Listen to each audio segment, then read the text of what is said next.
Bom, eu vou começando aqui então, pessoal. Boa noite a todos, todas. A aula de hoje é uma continuação da aula de ontem, que a gente está fazendo a resolução dos exercícios do simulado. Não sei se vocês puderam estar realizando ali.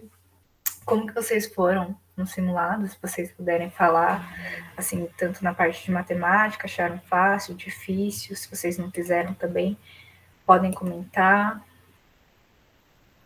Aliane, Camila.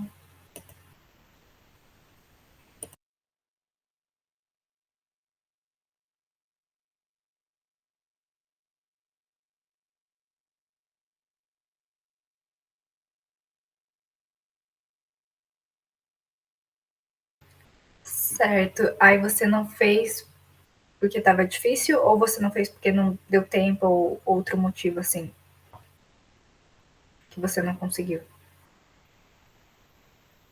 Ah, tranquilo. Então, hoje a gente vai rever algumas questões que caíram no simulado que a gente disponibilizou do cursinho e vamos ver a resolução também, que são matérias muito importantes que podem cair no Enem. Então, os exercícios que a gente trouxe pode ter sido de Enems anteriores, isso vai ajudar vocês a entenderem um pouco melhor da metodologia.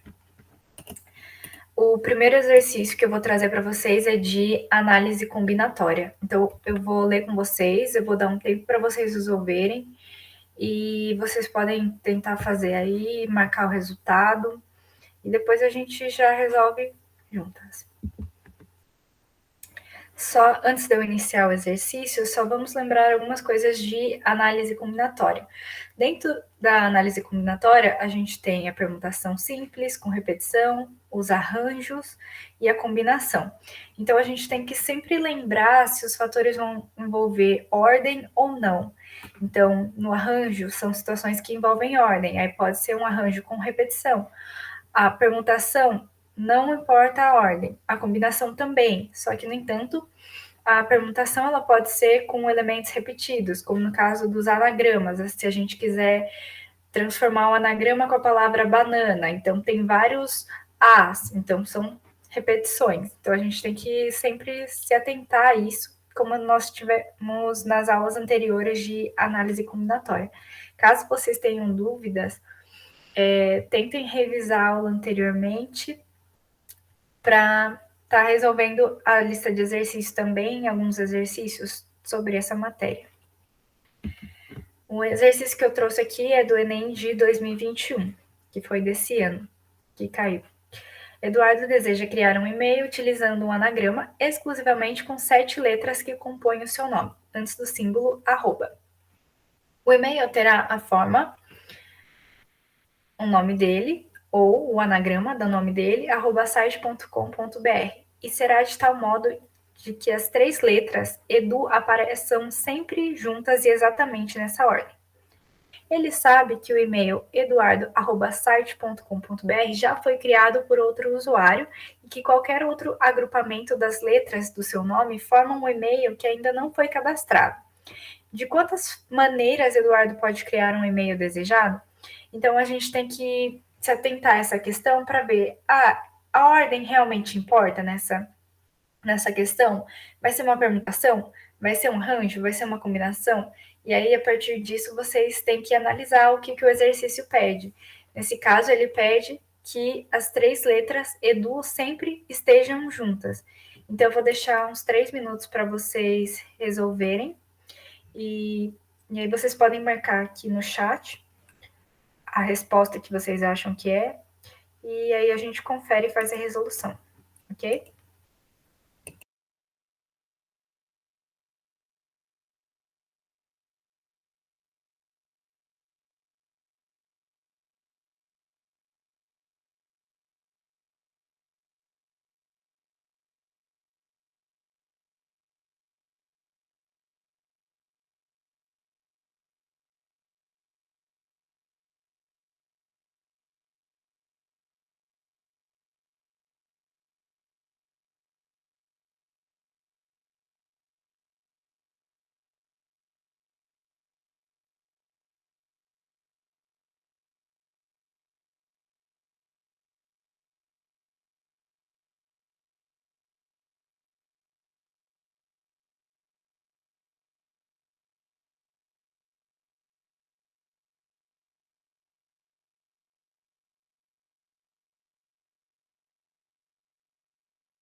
Tá dando certo aí, Naliane, Camila?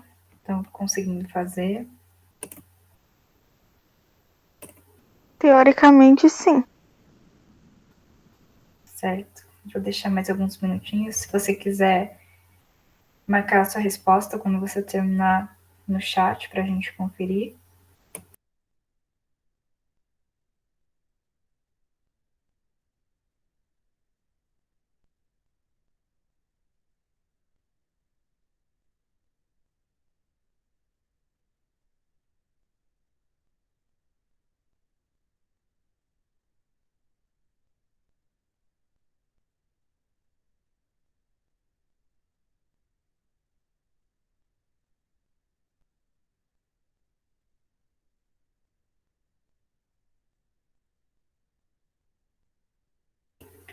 Muito bom, Camila. Naliane, tá dando certo?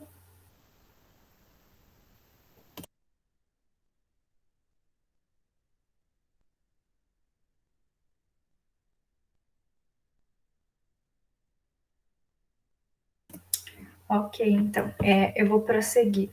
É esse resultado mesmo, Camila, 119. Então, para esse exercício, a gente tem que ver se é uma permutação, se é uma combinação ou se é um arranjo. Então, vamos voltar aqui para a gente ver. A questão fala que a ordem importa, né? Exatamente nessa ordem. Então, se a ordem importa, então, ou é. Não, o que, que é? Só um minuto. Não, a ordem não importa, perdão. A ordem não importa, no entanto, o que importa é o Edu que ele esteja sempre junto. Isso que é o que importa. Então, ela pode ser ou uma permutação ou uma combinação, porque um arranjo envolve a ordem. Então, se a gente lembrar aqui da fórmula de permutação, seria o número fatorial ou uma combinação. Só que nós não estamos trabalhando com conjuntos, então seria, no caso, uma permutação. Pode ser uma permutação com repetição? Se a gente olhar aqui, Eduardo tem duas letras D. No entanto, ele fala que o Edu sempre vai estar junto. Então, o que a gente vai trocar vai ser o Ardo. Então, a gente vai ter sempre um elemento junto, Edu, e a gente vai trocar essas outras 4 letras. Então, é como se o Edu ela fosse uma letra só, porque ela não vai permutar entre si.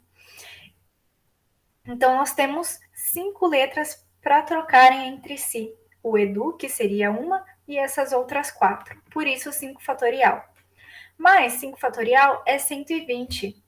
E ele, no exercício, já falou que eduardo.site.com.br já tinha sido utilizado. Então, é uma opção a menos que a gente vai trabalhar. Por isso, menos 1, que o resultado deu 119. E é um exercício considerado não difícil, mas também não é um exercício dos mais simples, vamos dizer assim, até porque a gente tem que lembrar de alguns conceitos, como a permutação, que ele trabalha com o fatorial. Deu para entender, Naliane? Camila, era assim que você tinha pensado mesmo? Era sim. Muito bom.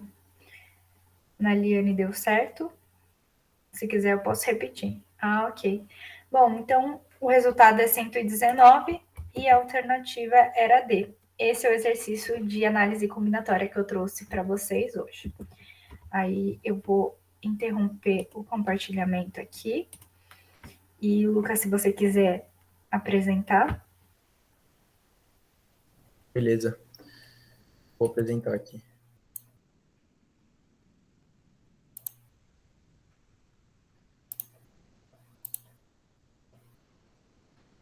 Deu certo aí?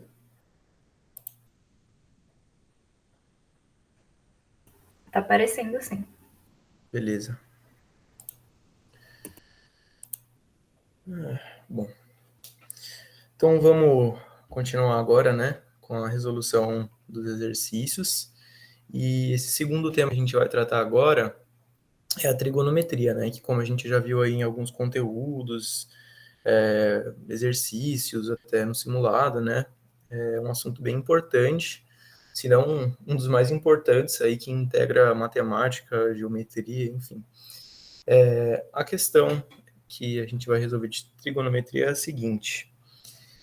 Ela diz o seguinte, né? É do Enem de 2020 e o enunciado diz o seguinte: pergolado é o nome que se dá a um tipo de cobertura projetada por arquitetos, comumente em praças e jardins, para criar um ambiente para pessoas ou plantas, no qual há uma quebra de quantidade de luz, dependendo da posição do sol.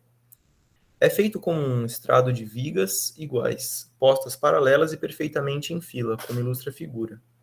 Então, não sei se vocês já viram, gente, mas pergolado é aquelas estruturas, né, vazadas, que é exatamente como explica aí no enunciado, né? Não vou repetir. Mas ele vai, no próximo slide aí eu agrupei melhor as informações, mas basicamente a gente vai observar essa figura aí. Aí o exercício traz o seguinte, né? Um arquiteto projeta um pergolado com vãos de 30 centímetros de distância entre suas vigas, de modo que, no solstício de verão, a trajetória do Sol durante o dia seja realizada num plano perpendicular à direção das vigas, e que o Sol da tarde, no momento em que seus raios fizerem 30 graus com a posição a pino, gere a metade da luz que passa no pergolado ao meio-dia. Para atender à proposta do projeto elaborado pelo arquiteto, as vigas do pergolado devem ser construídas de maneira que a altura em centímetros seja a mais próxima possível de. E aí temos as 5 alternativas, né? Então, primeiramente, esse exercício ele é bem confuso quando você lê o enunciado. Particularmente, eu tive que ler algumas vezes para entender o que ele estava querendo dizer. Então, não se assustem se você não entendeu nada do enunciado, porque é meio difícil de entender. Mas como a maioria dos exercícios de Enem e vestibular, a gente lê bastante e tenta entender, né? Então, o que ele quer saber nesse exercício? Ele diz que tem um arquiteto, né, que projeta esse pergolado e ele determina alguns critérios para construir as dimensões desse pergolado, né? E ele tem o seguinte, eu vou voltar aqui um slide, só para a gente ver melhor a figura. Então, temos as vigas aqui, né? E essas vigas, elas são como se fosse um telhado. E o que ele quer avaliar aqui é a dimensão desse pergolado em função da luz do sol. Então, ele comenta aqui que ele quer avaliar a sombra, a luz do sol no solstício de verão. O que isso significa, né? A gente nem precisa interpretar muito bem isso, porque ele já explica aqui, né?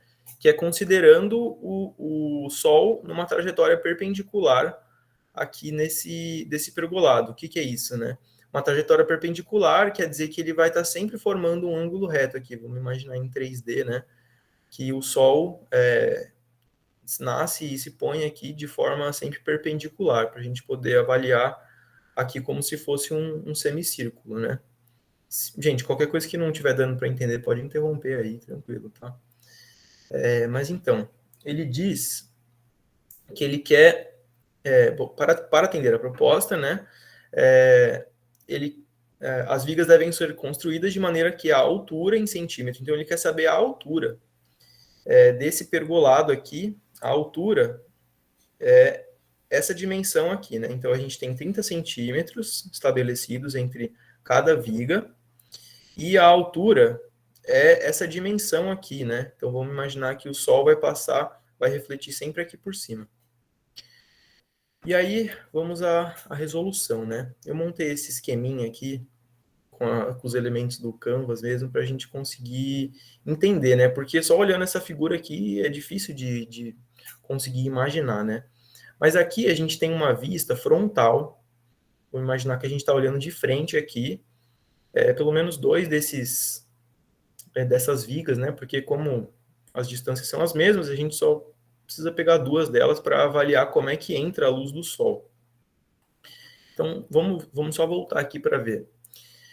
Ele diz no enunciado que ele quer que o Sol da tarde, esse Sol da tarde ele deixa aqui, que ele quer que seja o Sol com que os raios façam 30 graus com a posição a pino. Posição a pino aqui a gente tem que entender que é o sol do meio-dia, né? O sol mais forte, ou seja, o Sol que está incidindo diretamente a 90 graus aqui, né, perpendicular a 90 graus desse plano aqui do telhado. Então, vamos voltar aqui para a imagenzinha. A gente tem aqui duas dessas vigas. Ele mostrou aqui para a gente que a distância entre elas tem que ser 30 centímetros, né? E ele quer que a luz do Sol, primeiro a gente olha aqui para a luz do Sol, imagina o Sol incidindo aqui, primeiro o Sol a pino, né? Que foi como ele quis dizer que é o Sol do meio-dia, ou seja, o Sol que incide diretamente aqui. Então a gente sabe que a gente tem essas duas vigas, a gente quer dimensionar uma altura x, né, como eu coloquei aqui, a gente quer dimensionar essa altura para que quando o Sol tiver a 30 graus dessa situação a pino, né, ou seja, quando ele tiver 30 graus para cá ou para cá, né, desse eixo vertical, vamos voltar aqui só para ler, né, no momento em que os seus raios fizerem 30 graus com a posição a pino, gera metade da luz que passa no pergolado ao meio-dia. Então, ele quer que gere a metade da luz, né? E é por isso que a gente analisa, primeiro, que o Sol a pino aqui, ele está incidindo bem de forma paralela com a viga, né? Então, ele vai incidir aqui na metade. Então, para isso, a gente vai ter que calcular essa altura, né? A gente tem que imaginar esse triângulo retângulo aqui. Essa é a parte mais difícil do exercício, né? A gente conseguir imaginar esse triângulo retângulo aqui, né? De forma que o Sol, quando ele descer 30 graus, gere a metade da luz, né? Então, a metade vai ser gerada aqui nesse marco, né? Então, visualizando, né, esse triângulo retângulo aqui, a gente só precisa olhar para ele e descobrir esse lado aqui, né? E como que a gente faz isso? Primeiro, falando de trigonometria, né, a gente sempre tem que lembrar de seno, cosseno, das regras, né? E é sempre muito importante a gente tentar decorar o que é o seno, o que é o cosseno e o que é a tangente, né? Que é o cateto, o seno. É o cateto oposto sobre a hipotenusa. Então, vamos imaginar, por exemplo, aqui esse ângulo 60. Antes de eu continuar, vamos só pontuar aqui, né? Que a hora que o Sol descer 30 graus, a gente sabe que daqui até aqui a gente tem 90. Então, esse ângulo a gente tem que deduzir que é 60, tá bom? Isso é uma outra análise que a gente tem que fazer para o exercício funcionar. Então, voltando à trigonometria, o seno ele é definido como cateto oposto sobre a hipotenusa. Então, vamos avaliar esse ângulo aqui, que está sem o ângulo, mas vamos avaliar ele. Então, o seno de 60 é o cateto oposto, ou seja, essa altura sobre a hipotenusa. O que a gente tem? A gente não tem a altura, que é o que a gente quer encontrar, e a gente não tem a hipotenusa. Então, o seno não é uma estratégia muito legal da gente usar, né? A gente poderia pensar também, o seno daqui é o cateto oposto, mas sempre vai envolver a hipotenusa.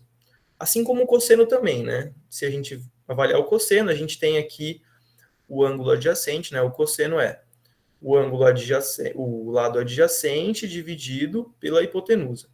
Mas o seno e o cosseno, eles sempre vão envolver a hipotenusa, e a gente não tem a hipotenusa. Então, como que a gente vai calcular essa altura aqui? A gente tem que usar a tangente, né? Então, é sempre importante lembrar da tangente também, que ela é a razão entre o seno e o cosseno. Ou seja, fazendo a multiplicação lá, ela é basicamente o cateto oposto sobre o cateto adjacente, né? Que no caso aqui, vamos avaliar o 60, né? Esse ângulo. O cateto oposto vai ser a altura, x, que é o que a gente quer encontrar, e o cateto adjacente vai ser a base, que como a gente já sabe que ela dividida, ela aqui inteira, né, tem que ser 30, a metade dela vai ser 15. Então, para isso, a gente vai considerar o ângulo 60 para encontrar a tangente dele, vou passar aqui para a gente ler como tá. Então, a gente precisa achar essa altura a partir da tangente. A gente usa aqui a formulinha da tangente, né, que é o cateto oposto sobre o cateto adjacente, a partir desse ângulo 60 que a gente já conhece. E aí a gente, sabendo a base, e a gente querendo encontrar a altura x, a gente também tem que saber o valor da tangente de 60, né? Porque se a gente souber a tangente de 60, a gente pode igualar com esse lado dividido por esse, e aí a gente vai ter o nosso resultado. Então, vamos lá. A tangente, nesse caso aqui, eu já fui adiante aqui, mas, enfim, vamos lá.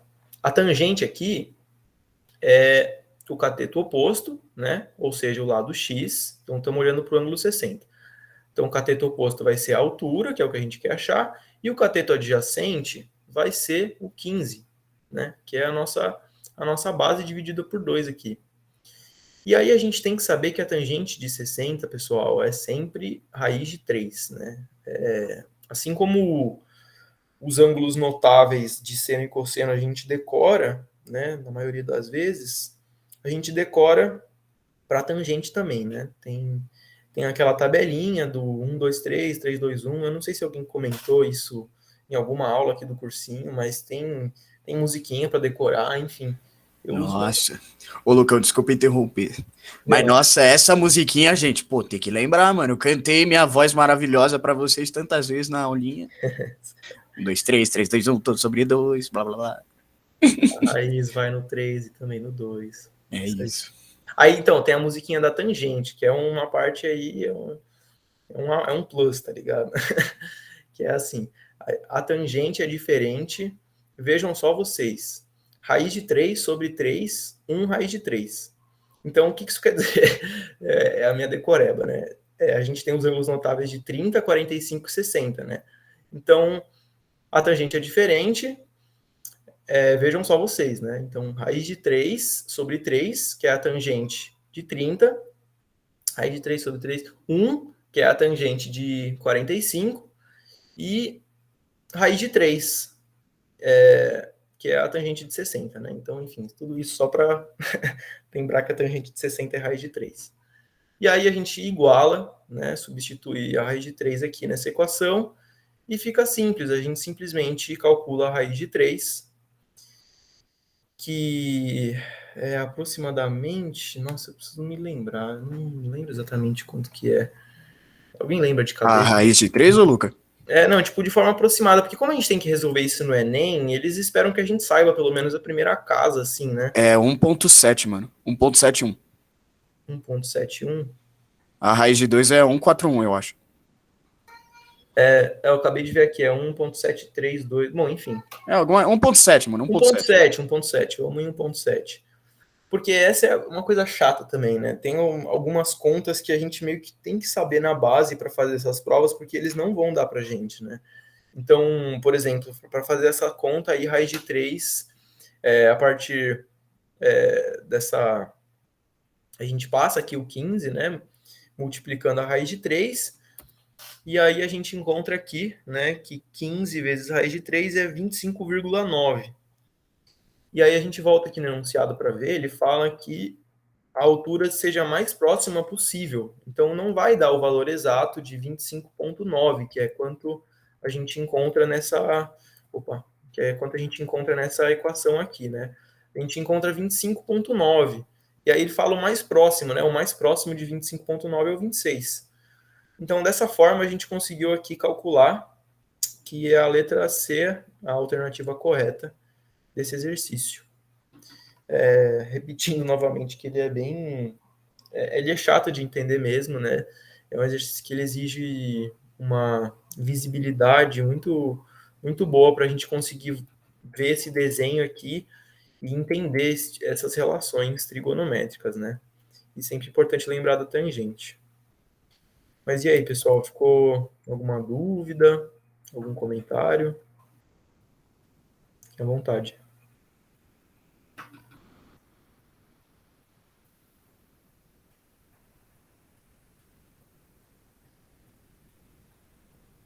Bom, é isso então. Finalizamos aqui o nosso segundo exercício de trigonometria. Vou interromper o meu compartilhamento e pode seguir, hermano Gabriel. Opa, valeu, Lucão. Primeiramente, queria pedir desculpa pelo atraso aí, pessoal.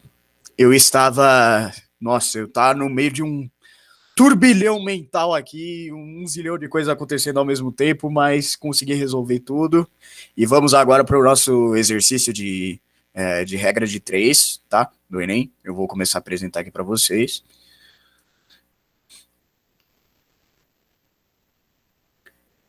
Esse daqui, se não me engano, foi o primeiro ou foi o segundo exercício de regra de 3 envolvido lá no simulado, Luca e Maria? Vocês lembram, ao certo?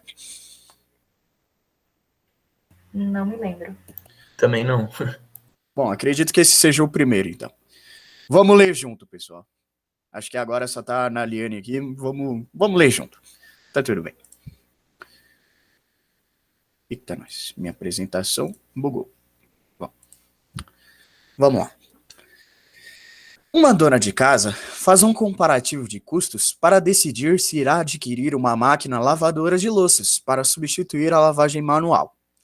Decide calcular o custo com a lavagem de louças por um período de 30 dias, com 2 lavagens por dia.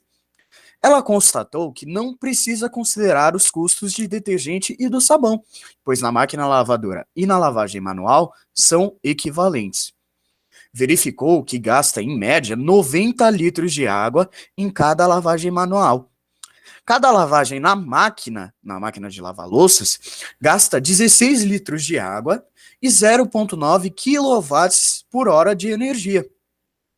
Sabe-se que a companhia de distribuição de água cobra R$ 6,25 por metro cúbico, pelo consumo de água e dispersão e tratamento de esgoto. E a companhia elétrica cobra R$ 0,45 por quilowatt consumido. De acordo com essas informações, num período de 30 dias, a lavagem manual ficará mais cara que a de máquina lavadora em quantos reais? E aí temos as 5 alternativas. Para a resolução desse exercício, uma coisa que a gente precisa fazer primeiro é começar a ver qual que é o custo diário de cada uma das lavagens. Isso é, a gente precisa calcular qual que é o custo diário para a lavagem manual e qual que é o custo diário para a lavagem em máquina de lavar louças. Então vamos começar tratando primeiramente para a lavagem manual em específico. Lá no exercício, o dado que ele deu uma unidade de medida lá, que era R$ 6,25 por metro cúbico. Só que o nosso custo, o dado que o próprio exercício dá é que o quanto se gasta por lavagem manual é de 90 litros. Só que também, então, o que a gente vai ter que fazer? Nós vamos ter que converter esse custo de R$ 6,25 por metro cúbico para litro. E a gente sabe que 1 metro cúbico equivale a 1.000 litros. Portanto, a única coisa que a gente precisa fazer é pegar esse valor de R$ 6,25 e dividir ele por 1.000. E aí nós teremos o nosso valor em R$ por litro. E aí vai ser praticamente isso aqui, ó, 0,00625 reais por litro. Agora que a gente tem este valor aqui, a única coisa que a gente precisa fazer é multiplicar pela quantidade de litros gasta em um dia. Sabemos, então, que para cada uma das lavagens, a moça que está fazendo a lavagem lá, ou o moço também, está fazendo 2 lavagens por dia. E cada lavagem manual precisa de 90 litros. Portanto, em um único dia, nós teremos um gasto de água de 180 litros.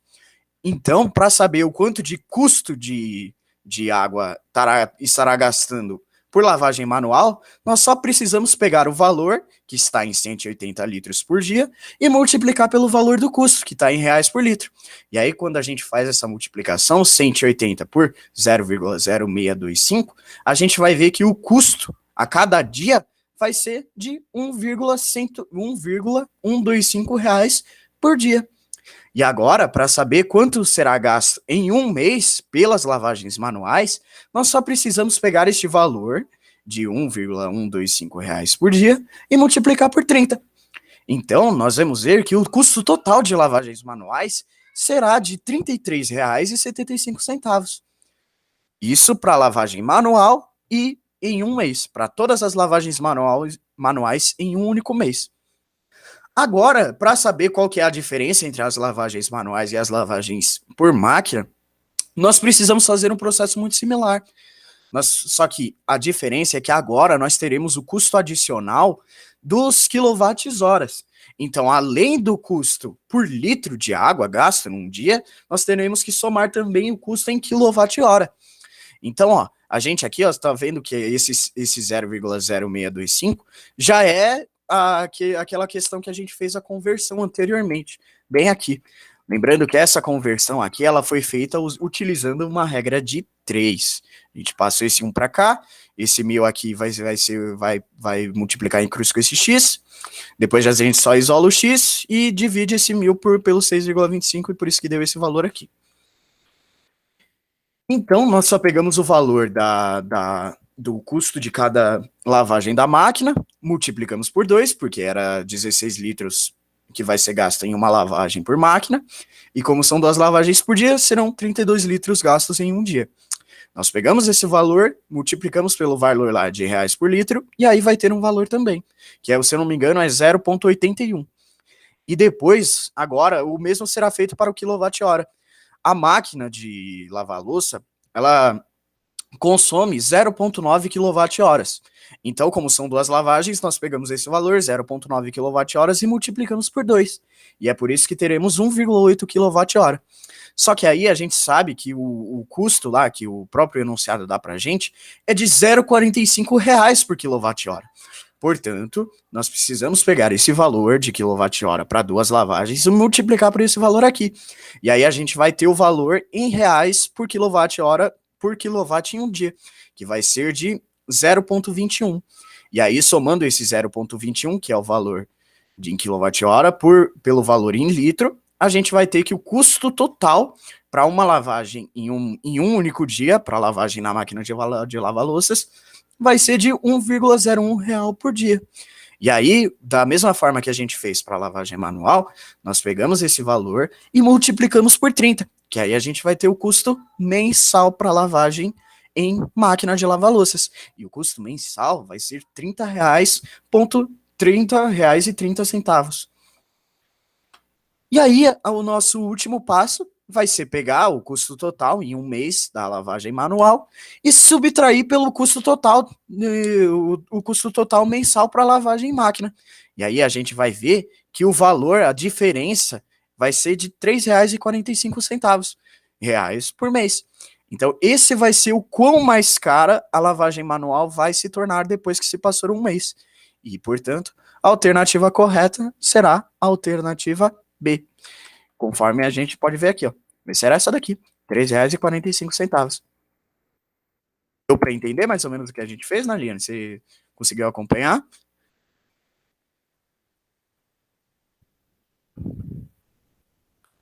Esse exercício não era tão complicado assim. Praticamente era só calcular o custo mensal de cada uma das lavagens e depois subtrair. Muito obrigado. E aí a parte mesmo que, e tipo assim, nesse exercício tem vários caminhos que dá para seguir. Tem alguns caminhos que necessitam fazer mais regras de 3, por exemplo, fazer uma regra de 3 composta, mas o caminho que eu achei mais intuitivo e mais fácil assim de se explicar foi por esse daqui. E aí a única regra de 3 que a gente necessitaria realmente de fazer nesse exercício seria nessa parte da conversão de metros cúbicos para litro. No caso, 1 metro cúbico é 1000 litros, né? Então, essa conversão para saber quantos reais se tem 1 metro cúbico, que no caso é 1000 litros, é mais aí que precisa fazer mesmo a regra de 3. No restante, são só multiplicações e somas. Tranquilo?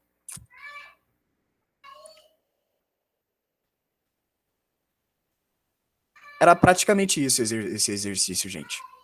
Eu agradeço muito a presença e acho que é isso. Fechou?